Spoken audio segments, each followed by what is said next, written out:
Hi నమస్తే అండి. Welcome to MD వారి వంటలు. ఈరోజు నేను ఎంతో టేస్టీగా ఉండే కొబ్బరి చారు చేస్తున్నాను. అది కూడా పచ్చి కొబ్బరితోటి మాత్రమే. దీనికి ఎండు కొబ్బరి వాడరండి, పచ్చి కొబ్బరే కావాలి. దానికోసం నేను ఒక మీడియం సైజ్ కొబ్బరికాయ అయితే తీసుకొని ఈ విధంగా చిన్న చిన్న పీసెస్గా చేసి అయితే పెట్టేసుకున్నాను.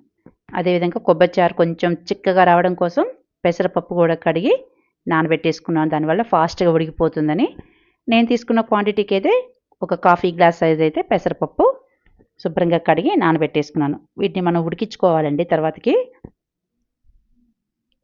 సో ఇప్పుడు వీటిని పక్కన పెట్టేసుకొని కొబ్బరి ఉంది కదా, మనకి కొబ్బరి పాలు తీసుకోవాలి. కొబ్బరి చారు అంటే మనకి కొంచెం వాటర్గా ఉండాలి కదా. సో మన కొబ్బరి పాలు తీసుకొని ఆ పాలతోటే చారు పెట్టుకుంటాం.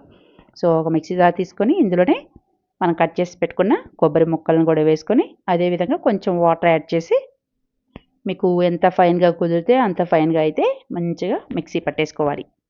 ఈ విధంగా మిక్సీ పట్టుకున్న దాన్ని ఒక జల్లెడలో వేసి పాలు తీసుకోవాలన్నమాట. సో దానికోసం నేను ఒక బౌల్ తీసుకొని ఇందులోనే జల్లెడ ఉంటుంది కదండి మనకి అందరిళ్ళలో, లేదంటే ఒకటి తెచ్చేసుకోండి, హ్యాపీగా అన్నిటికీ యూజ్ అవుతుంది కదా చక్కగా. సో ఈ విధంగా జల్లించుకోవాలి, అంటే వడగట్టుకోవాలి.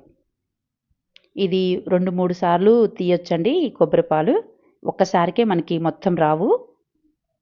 ఎందుకంటే కొబ్బరి పాలు చిక్కగా కొంచెం దాంట్లో కన్సిస్టెన్సీ ఎక్కువగా ఉంటుంది కదా. సో చూసారా, కొంచెం ఇంకా తెల్లగా కనబడుతుంది, అంటే ఇంకొకసారి వేసుకోవచ్చు. మీరు వేసినప్పుడు మనకి వడగట్టినప్పుడు మనకి ఆ పాలు చిక్కగా వస్తున్నాయా, ఎంత పలచగా వస్తున్నాయా దాని ప్రకారంగా ఇంకొకసారి మిక్సీ వేయొచ్చా లేదనేది మనకు అర్థమైపోతుంది చూస్తే. సో నేను ఇప్పుడు సెకండ్ టైం వేసాను, చూద్దాం. సో మనకి ఆల్రెడీ కొంచెం పలచగా వచ్చే సెకండ్ టైం మీకు మిక్సీ జార్ అబ్జర్వ్ చేస్తే మనకు అర్థమైపోతుంది. చూసారా, సైడ్స్ అంటే కొంచెం అప్పుడే పలచగా ఉన్నట్టుగా వచ్చేసింది. నాకు తెలిసి ఆల్మోస్ట్ ఇంకా థర్డ్ టైం అయితే పాలు రాకపోవచ్చు. మనకి పిప్పి చూస్తే అర్థమైపోద్దండి మ్యాక్సిమం ఇది ఇందులో ఇంకా పాలు వస్తాయా లేదా, అంటే మళ్ళీ వస్తాయా లేదా అనేది. సో ఇది కొంచెం ట్రాన్స్పరెంట్గా కనిపిస్తుంది కొబ్బరి అనేది. ఆ పిప్పి మొత్తం చూసారు కదా. సో ఇందులో అయితే పాలు రావు నాకు తెలిసి. సో దీన్ని అయితే తీసి పక్కన పెట్టేసుకుందాం. ఇప్పుడు ఒక్కసారి పాలు చెక్ చేసుకుందాం. చూసారు ఎంత చిక్కగా ఉన్నాయో. మనకి ఇలా గంటని ఇలా వేలుతోటి ఇలా అన్నప్పుడు లైన్ ఇట్లా వచ్చేసింది అనుకోండి, ఈ కన్సిస్టెన్సీ ఉంటే సరిపోతుంది. మరీ ఎక్కువగా చిక్కగా ఉన్నాయి అనుకోండి, కొంచెం వాటర్ యాడ్ చేసుకోండి, నో ప్రాబ్లం. వాటిని మనం మరిగించుకోవాలండి. వాటిని తీసాక పక్కన పెట్టి ఎక్కువసేపు ఉంచితే అవి విరిగిపోతాయి. సో తీసిన తర్వాత ఒక 5 మినిట్స్లో ఆ లోపల తర్వాతకి వాటిని మరిగించుకోవాలి. సో అదేవిధంగా కొబ్బరి చారు కోసం మనకి వెల్లుల్లి, అల్లం, పచ్చిమిర్చి, దీంట్లో మనం సపరేట్గా మళ్ళీ కారం అనేది యాడ్ చేయం, ఇంకా వేరే ఏమి యాడ్ చేసుకోమండి. మెయిన్ ఈ 3. ఇంకొకటి ఉంటుంది, అది లాస్ట్లో మీకు అర్థమైపోద్ది, చూడండి, స్కిప్ చేయకుండా వీడియో మొత్తం చూడండి. ఈ అల్లం, పచ్చిమిర్చి, వెల్లుల్లి వీటిని మీరు ఎంత సన్నగా కుదిరితే అంత సన్నగా కట్ చేసుకోండి. అంటే ఏం లేదండి, వీటిని మళ్ళీ మనం పోపు పెట్టుకుంటాం కదా, పోపులో వీటిని ఫ్రై చేయాలంటే తాలింపులో వీటిని ఫ్రై చేయడం వల్ల మంచిగా ఫ్రై అయిపోయి పిల్లలు కూడా వీటిని తీసి పెట్టుకుంటే అన్నంలో ఈజీగా కలిసిపోతాయి. అసలు అర్థం కాదు, మనం గార్లిక్ వేసామని కానీ జింజర్ గార్లిక్ వేసామని అసలు అర్థం కాదండి. అంత సన్నగా కట్ చేసుకోవడం వల్ల ఏంటంటే టేస్ట్ బాగుంటుంది. అల్లం వెల్లుల్లి చాలా మంచిది కదా హెల్త్కి, డైజెషన్కి అయినా సరే, యాంటీ ఆక్సిడెంట్స్ దీంట్లో చాలా ఉంటాయి కదా గార్లిక్లో. సో కంపల్సరిగా పిల్లల చేత తినిపించాలంటే మనమే చాలా సన్నగా ఎంత ఫైన్గా కుదిరితే అంత ఫైన్గా అయితే కట్ చేసుకొని పెట్టేసుకోవాలి. ఈ కొబ్బరి చారు కూడా అండి ఒక్కొక్క ఏరియాలో ఒక్కొక్క విధంగా పెడతారు. ఇప్పుడు నేను చూపించేది ఒక విధానం. ఇందులోనే ఏంటంటే, అంటే ఇది కట్ చేసే లోపల మీకు ఇది చెప్పొచ్చు అని చెప్పేసి చెప్తున్నానండి. ఇంకొక వీడియో చేయొచ్చు కదా అంటే ఎందుకులే, దీంట్లోనే కంటిన్యూషన్ అయిపోతుంది, మీకు తెలుస్తుంది, దీనికోసం మళ్ళీ ఇంకో వీడియో అవసరం లేదు కదా అని నా ఒపీనియన్ అంతే. ఒక్కొక్కరు టమాటా యాడ్ చేస్తారు, ఇప్పుడు నేను చేసే దాంట్లో టమాటా యాడ్ చేయను. సేమ్ యాస్టీజ్గా ఇంతే. పాలు మరగబెట్టకుండా పచ్చి పాలేనండి వాడతారు వాళ్ళు, మనమైతే మరిగించుకుంటాము. ఒక్కొక్కరు ఏంటంటే పచ్చిపాలే, ఆ పచ్చిపాలలోనే ఇవన్నీ పోపు పెట్టేసి కలిపేసుకుంటారు. ఆ పోపులోనే టమాటా కూడా యాడ్ చేసుకుంటారన్నమాట.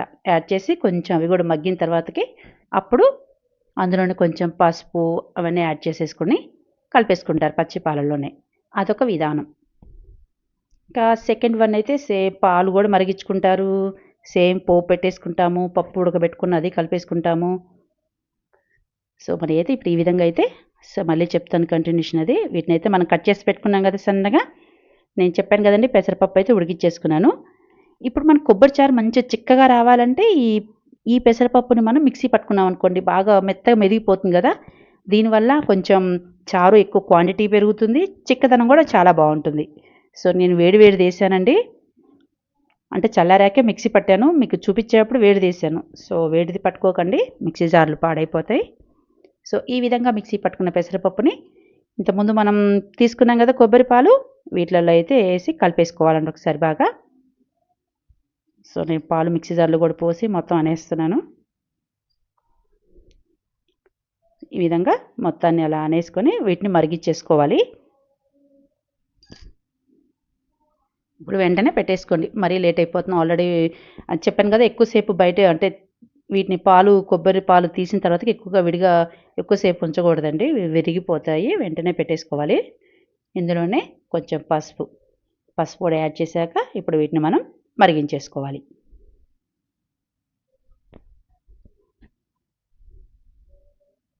ఓకే, ఇవి మరిగిపోతూ ఉంటాయండి. చిన్నగా కొంచెం దగ్గరే ఉన్నారనుకోండి, మీడియం ఫ్లేమ్ పెట్టుకొని దగ్గరే ఉండి చూసుకోండి. ఈ లోపల ఇది ఫ్రై అయ్యే లోపల అంటే ఇవి కాగే లోపల మనం వేరే పొయ్యి మీద వీటిని షిఫ్ట్ చేసుకుందాం. ఇక్కడికైతే మనం పోపు రెడీ చేసుకుందాం. కొబ్బరి చారు కోసం పోపు పెట్టుకోవాలి కదా. సో దానికోసం అయితే నేను ఒక బాండీ పెట్టేసుకున్నాను. ఇందులోనే కొంచెం ఆయిల్, ఎక్కువ అవసరం లేదండి. మన పోపులు అంటే ఈ అల్లం వెల్లుల్లి పచ్చిమిర్చి ఇవన్నీ ఫ్రై అవ్వాలి. సో దాని ప్రకారంగా చూసి యాడ్ చేసుకోండి. ఆయిల్ కొంచెం హీట్ ఎక్కాక ఇందులోనే రెడ్ చిల్లీ ఇవి కొంచెం ఫ్రై అయ్యాక ఇందులోనే ఆవాలు, అదేవిధంగా జీలకర్ర కొంచెం ఎక్కువ వేసుకోవాలండి. ఆవాల కన్నా మనం తీసుకున్న కొబ్బరి చారు క్వాంటిటీని బట్టి మీరు చూసి యాడ్ చేసుకోవచ్చు. నేనైతే ఒక పెద్ద టేబుల్ స్పూన్, అంటే నేను మీకు వీడియోలో అయితే చిన్న చిన్న స్పూన్స్ అవి. సో ఒక టేబుల్ స్పూన్ జీరా అయితే సరిపోతుంది దీనికి.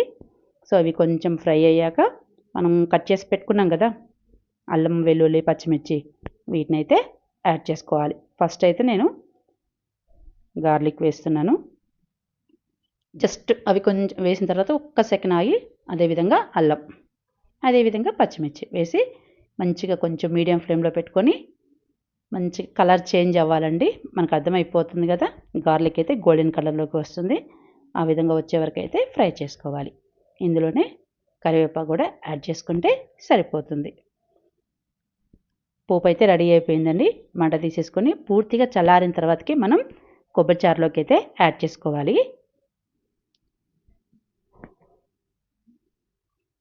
పోపు అనగానే కంపల్సరిగా ఇంగు అయితే యాడ్ చేయాలండి. ఇంగు వేసుకోవడం వల్ల మంచి ఫ్లేవర్ వస్తుంది, టేస్ట్ కూడా చాలా బాగుంటుంది, మంచి సువాసన ఉంటుంది కదా. సో ఫైనల్గా ఇంగువ కరివేపాకు కూడా యాడ్ చేసి ఒకసారి తిప్పేసి పక్కన పెట్టేసుకుందాం. సో మన కొబ్బరి చారు కూడా బాగా తెరులుతుంది. మనకు ఆల్రెడీ పెసరపప్పు ఉడికిపోయిందండి, మనకి మరగాల్సింది కొబ్బరి చారు మాత్రమే. సో ఈ విధంగా ఒక 2-3 ఉడుకులు పడితే సరిపోతుంది, ఎక్కువ అవసరం లేదు. అంటే మనకు పొంగుతున్నట్టు అర్థమవుతుంది. అలా 2-3 టైమ్స్ అలా ఉడకబెట్టుకుంటే సరిపోతుంది. సో వీటిని కూడా పూర్తిగా చల్లారాలండి. ఇవి కూడా కొబ్బరి చారు కూడా చల్లారిన తర్వాతకే మనం నిమ్మరసాన్ని అయితే యాడ్ చేసుకోవాలి. వేడి మీద యాడ్ చేయడం వల్ల చేదొస్తుంది కొబ్బరి చారు అనేది. తాలింపు కానీ ఉప్పు నిమ్మరసం ఇవన్నీ కూడా కొబ్బరి చారు పూర్తిగా చల్లారాకే వీటిని అయితే యాడ్ చేసుకోవాలి. సో ఇందులోనే కొబ్బరి చారు చల్లారిందండి. ఇందులోనే లైట్ గోరువెచ్చుకున్నా పర్వాలేదు, కంప్లీట్ చల్లారాల్సిన అవసరం అయితే లేదు. అలా వేడిగా ఉండకూడదు అంతే. ఇందులోనే మన రుచికి సరిపడిన సాల్ట్, అదేవిధంగా నిమ్మరసం. నాకైతే నేను తీసుకున్న క్వాంటిటీకి ఒక 2 నిమ్మకాయలు, పెద్ద నిమ్మకాయలు 2 నిమ్మకాయలు పట్టాయండి. సో చూసి మీరు యాడ్ చేసుకోండి. జస్ట్ లైట్గా పులుపు తగిలితే చాలు, చాలా బాగుంటుంది, మరీ ఎక్కువ అవసరం లేదు.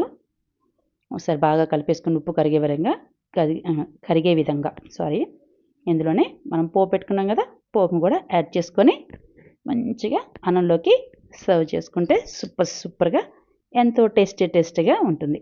సో ఐ హోప్ నా వీడియో మీకు నచ్చిందని అనుకుంటున్నాను. నా వీడియో కనుక మీకు నచ్చినట్టయితే ప్లీజ్ లైక్ చేయండి, షేర్ చేయండి, సబ్స్క్రైబ్ టు ఎండి వారి వంటలు. మరొక కొత్త రెసిపీతో మళ్ళీ కలుద్దామండి.